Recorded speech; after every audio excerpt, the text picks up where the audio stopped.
Hi friends, how will you respond to a tough situation? Tough situation does not last, but tough people do. We are all faced with tough situations in our life. They are unavoidable. You don't always have the choice to avoid the tough situation, but you do have the choice on how to respond and achieve the most positive outcome possible, isn't it? Those who are joining me for the first time, I'm Laila Ahmed, an intuitive trainer, author and a therapist.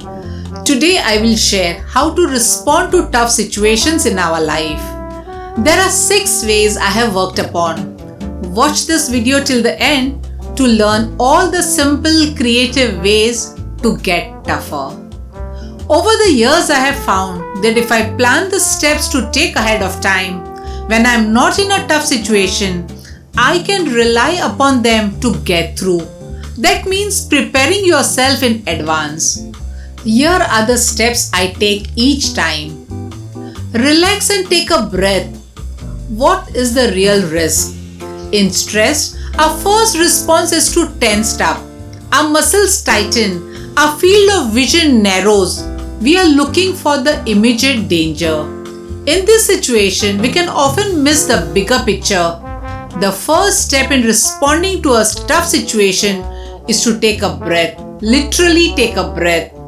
Pause before you react, then inhale slowly and exhale slowly. Now calmly assess the real risk. Panic causes tunnel vision. Calm acceptance of danger allows us to more easily access the situation and see the options. Decide how to respond. What do we do now? Now that you have calmly narrowed in on the real risk, you are ready to decide on the best move for the short term. Then do it. Do not keep analyzing, do not second guess. Just take action to resolve the immediate danger in the most beneficial way for all involved.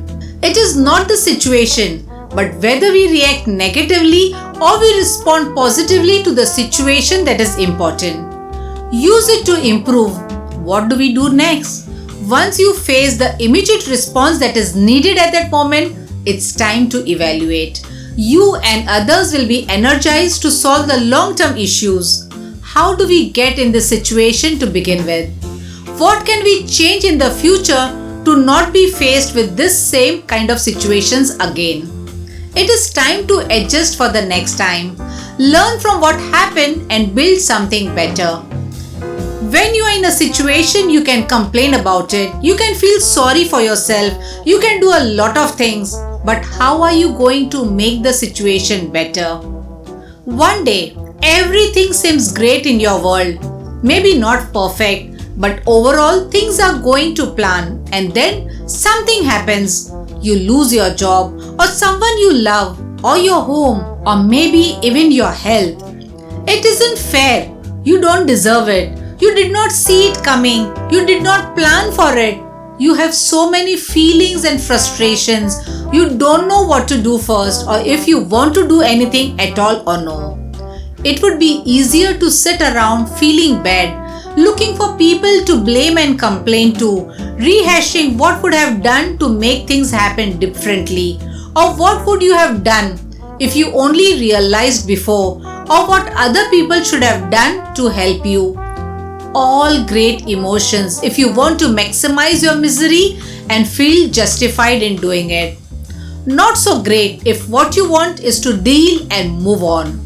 You have to do this eventually when something bad happens, and the faster you do it, the sooner you will improve your situation.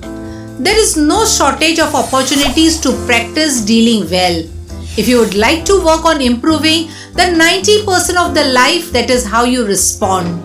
You may find my 6 creative simple tips helpful. First, make acceptance an immediate priority. Dealing with a bad situation can be a lot like dealing with grief, and people often go through the same stages: shock, denial, pain, guilt, anger, and so on. You might not be able to fully understand your emotions, but you can decide to accept what has happened regardless of how you feel about it. The sooner you accept it, the sooner you can act from where you are, which is the only way to change how you feel. It is like, don't wait for your feeling to change to take action. Take action and your feelings will change. Second, remove fear from your vocabulary. As kids, we are all about fair. He took my train, it's not fair. You said you buy me a new bike, it's not fair. I had that crayon first, it's not fair. You would think we would learn early on that life isn't fair, but instead we cling to how we think things should be. Hard work should be rewarded, kindness should be reciprocated. When things does not work out that way, we feel angry at the world and bad for ourselves.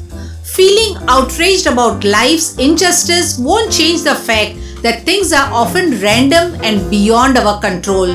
When you start going on an unfair spiral, remind yourself, it is what it is, and then choose a reaction that aligns with the way you would like the world to be. Third, focus on the life lesson.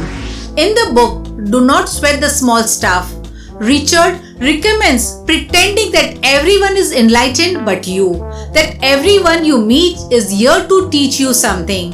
In this way, you will see someone who annoys you or frustrates you as an opportunity to work on your patience. This same mindset can help improve the way you interpret and respond to the events in your life. If you lost your job, perhaps the life lesson is to determine your true purpose. If your relationship falls apart, the life lessons may be to become more independent. Focusing on the lesson allows you to work on positive change, which will make you feel empowered instead of deflated. Fourth, question whether it is as big a problem as it seems. We often turn minor upsets into a huge catastrophes in our mind. Little in life is as horrible as it appears to be at first. Some things are challenging, like losing your job, your home, or worse, someone you love. But most situations can be solved. Sometimes they are even blessings in disguise. Whatever you are dealing with, is it really the end of the world? And more importantly, if you bounce back with an even better situation, a higher paying job, or a more satisfying relationship, how impressed would you be with yourself? Fifth, make Get Strong your mantra. I read somewhere, and now that which doesn't kill me can only make me stronger. This idea has saved me many times over. At the age of 20, I had a severe urinary tract infection and I was miserably giving my final graduation exams. So much I felt unfair about how it all panned out. Then I remembered what my teacher once told me. I know you will feel powerless right now, but you are going to rock the world when you get strong. Whenever I deal with adversity, I remind myself to keep rocking. Sixth and the last, remember you can continue from this new place. It is easy to get attached to the road you are on, especially if it makes you happy. When something or someone throws you off, you may feel disconnected from who you want to be or what you want to do in your life. It may help to remember a hurdle does not have to obliterate your plans. Even if you lose your job, you can still pursue your professional goals and maybe even more efficiently. There is always more than one way to address a problem. The sooner you focus on finding a new way, the sooner you will turn a bad thing into good. You will learn to create infinite possibilities in your life. I hope these 6 simple strategies are meaningful in your life. If you loved it, do practice it and share it with your family and friends. Do like and comment. It really helps to spread my videos. Let's together make a difference. Till we meet next, light and fragrance to all of you.